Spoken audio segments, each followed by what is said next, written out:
কবিতাৰ শিৰোনাম হঠাৎ সেই আৰ্তনাদ আহি গোট মাৰি।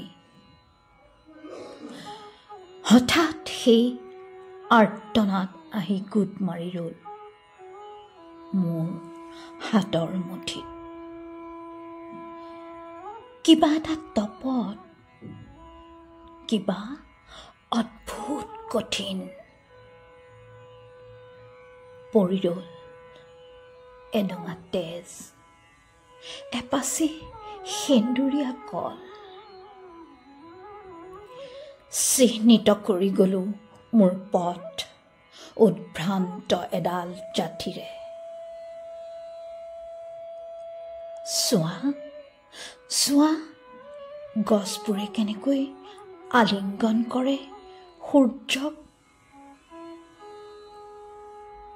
প্ৰতিটো মুহূৰ্তই এডঙা তেজ, প্ৰতিটো মুহূৰ্তই এপাচি সেন্দুৰীয়া কল। ঘোঁৰাটো কি দুৰন্ত, জঁপিয়াই উঠে নদী দুপাৰত।